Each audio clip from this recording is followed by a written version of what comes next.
As we heard earlier, newspapers are fast becoming a licence to lose money. Rupert Murdoch revealed his newspapers suffered huge losses as advertisers desert print for the web. Rupert Murdoch is the latest and most prominent newspaper owner to feel the pain of a rapidly changing media landscape. ABC's North America correspondent Michael Rowland reports. Rupert Murdoch built his fortune on newspapers. They're now costing him one. The company's newspaper earnings nosedived 97% in the first 3 months of the year as advertising revenue dried up. There is no doubt that the traditional newspaper business model has to change. Classified revenues are undoubtedly migrating to the web, probably not to return. Mr. Murdoch's now looking at other ways of making money. In particular, he wants to charge people to look at his newspaper websites. Newspapers are in a dire situation to figure out how they can sustain themselves economically. It's been a brutal week for the US newspaper industry. The Boston Globe, one of the country's oldest titles, has been on the brink of closure. The paper's expected to lose more than $100 million this year.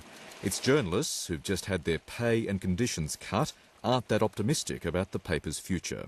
I'm hopeful for some kind of a breakthrough in the economy or a breakthrough in a new business model that will allow us to continue to do our work and do it well and to be fairly compensated for it. The outlook for newspapers everywhere is exceedingly grim. Plunging advertising revenue, falling circulations and the growing popularity of online news sites are challenging even the world's most famous mastheads. And the red ink will flow for some time yet.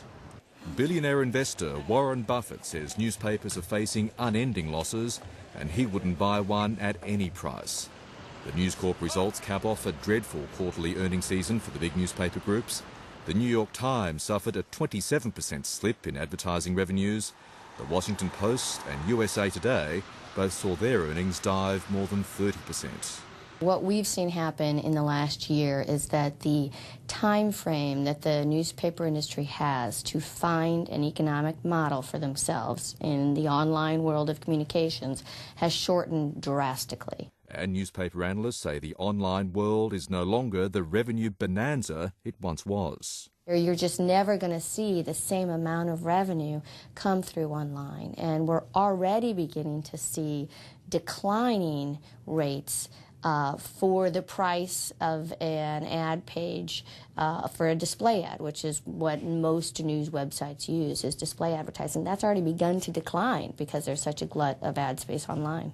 Unlike struggling banks, the big newspaper companies aren't about to be rescued by the US government. I think there's a certain concern and a certain sadness when you see cities losing their newspapers or regions of the country losing their newspapers.